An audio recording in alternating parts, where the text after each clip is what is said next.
وظائف نو چندی جمعرات ہی کو کیوں شروع کیے جاتے ہیں؟ اس لیے کہ یہ پہلی بات یہ ہے کہ بزرگوں کا طریقہ ہے۔ دوسری بات یہ کہ جب یہ نیا چاند چڑھتا ہے تو اس میں خیر زیادہ ہوتی ہے۔ سارے خیر والے اعمال چاند کی جو 14 تاریخ ہے اس سے پہلے پہلے ہوتے ہیں، اور جتنے قہر و جبر والے یا شر والے اعمال ہوتے ہیں، جیسے یہ جو جادو ٹونا کرتے ہیں، کالا جادو کرتے ہیں، وہ بھی زور چاند کی آخری تاریخوں میں پکڑتے ہیں۔ تو روحانیت کا جو عروج ہوتا ہے یہ پہلے کی 14 تاریخوں میں ہوتا ہے، اور سب سے زیادہ عروج جو ہوتا ہے وہ جب چاند کی پہلی 9 چندی جمعرات آتی ہے اس میں ہوتا ہے۔ اس لیے کوئی بھی وظیفہ جب 9 چندی جمعرات کو کیا جائے وہ لازم پورا ہوگا، بندہ نیت اگر پختہ رکھتا ہو، اور لازم کامیابی ہوگی۔ اس لیے 9 چندی جمعرات ہی کو وظیفہ شروع کیا جا سکتا ہے، ورنہ مختلف دنوں میں بھی وظائف کیے جا سکتے۔ میری بات سنیں کہ وظیفہ آپ نے پڑھنا ہے تو کوئی دن نہیں ہے، کوئی دن اگر چلہ کرنا ہے تو اس کے لیے دن ہے۔ چلے آپ اپنی مرضی سے نہیں کر سکتے، چلے 9 چندی جمعرات کے علاوہ نہیں کر سکتے، یا اس کے جو دن تعین کیے ہیں بزرگوں نے انہی ایام میں آپ چلہ کشی کر سکتے ہیں۔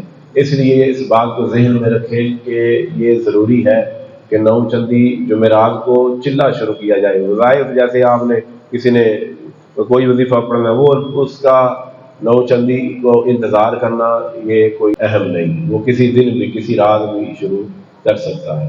سوال انہوں نے کیا کہ تصوف میں مشکلات اتنی کیوں ہیں؟ تصوف ہے نام عشق کا، اس کا جواب نظام الدین اولیاء کی زبان میں دیتے ہیں۔ جناب علی حضرت نظام الدین اولیاء سے سوال حضرت میر خسرو نے کیا تھا کہ عشق میں اتنی مشکلات کیوں ہیں، تو حضرت نظام الدین اولیاء نے فرمایا تھا تاکہ کوئی کمینہ عشق کا دعویٰ نہ کرے، کوئی کمینہ عشق کا دعویٰ نہ۔ یہ تصوف سارے کا سارا عشق ہے، عشق الہی کا نام تصوف ہے۔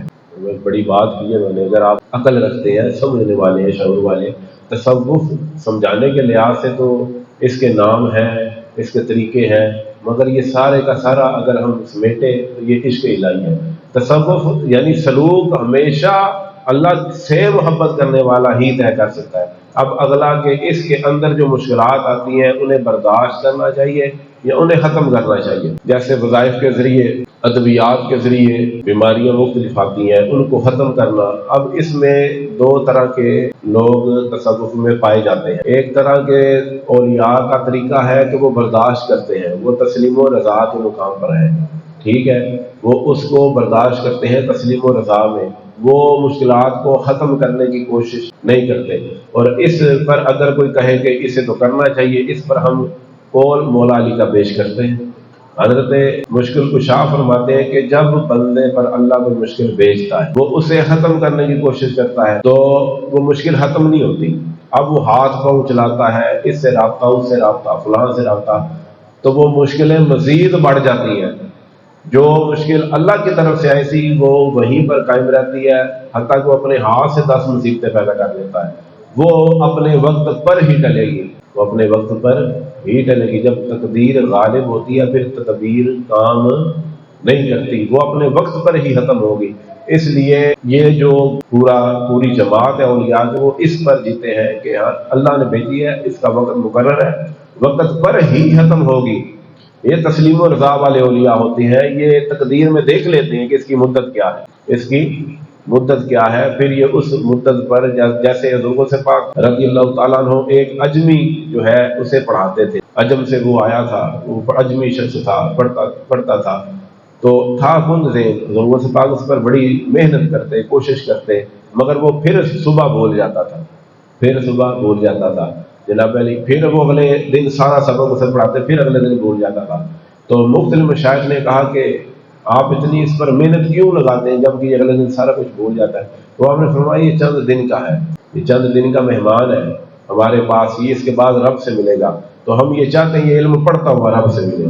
تو مشائخ حیران ہو گئے کہ حضور سے پاک کیسی بات کرتے ہیں، یہ تو کل کی خبر ہے، مگر دیکھنے والوں نے دیکھا کہ 1 ہفتے میں اس کا انتقال ہو گیا اور وہ علم پڑھتے ہوئے گیا۔ تو یہ ہے کہ اولیاء کی نظر کام کرتی ہے، وہ جان لیتے ہیں اس کا دائرہ کتنا ہے، وہ صبر کرتے ہیں۔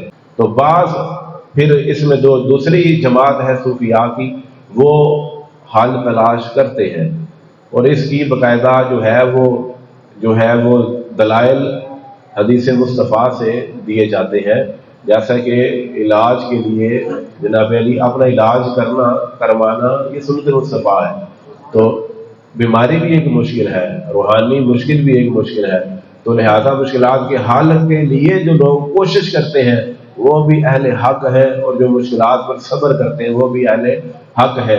اب کوئی کہے جی یہاں پر آپ نے مولا علی کا قول پیش کر دیا اور جو مشکلات ختم کرتے ہیں وہاں پر حدیث میرے ذہن میں ہے، مگر یہ ایک سوال پر اتنا لمبا جواب دوں گا تو پھر آگے سوالات آپ نہیں کر پائیں گے، تو اس پر حدیث مصطفیٰ نے جناب علی پیش کر دی تو وزن ان کا زیادہ ہو گیا۔ ظاہری بات ہے مولا علی کا قول ہو ایک طرف حدیث مصطفیٰ ہو، حالانکہ مولا علی کا قول کون سا اپنا ہے، لیا کہاں سے ہے، سیکھا کہاں سے ہے، یہ تو بات سوچ کی ہے بندے کی۔ مولا علی نے جو کچھ لیا وہ مصطفیٰ ہی سے لیا صلی اللہ علیہ وسلم، مگر یہاں جب حدیث پیش کی جاتی ہے تو حدیث کا وزن ظاہری بات ہے زیادہ ہے، مگر مشکلات کو برداشت کرنے والا جو گروہ ہے ان میں امام حسین سرفرست ہے۔ پھر آپ اس سے کربلا میں آپ نے مصائب برداشت کیے، ختم نہیں کیے، یہ بات یاد رکھی جائے کہ اگر امام حسین مشکلات ختم کرنا چاہتے تو بات ہی کھولی تھی، انہوں نے مصائب برداشت کیے ہیں، تو جو مصائب برداشت کر جاتے ہیں اس پورے گروہ کا امام حسین ہے۔ ابو ذر غفاری ہے کہ جنہوں نے مصائب برداشت کی۔ تصوف میں جو لوگ مشکلات برداشت کرتے ہیں اور سخت ترین مزاج رکھتے ہیں وہ حضرت ابو ذر غفاری کے پیرو ہیں، ٹھیک ہے جی۔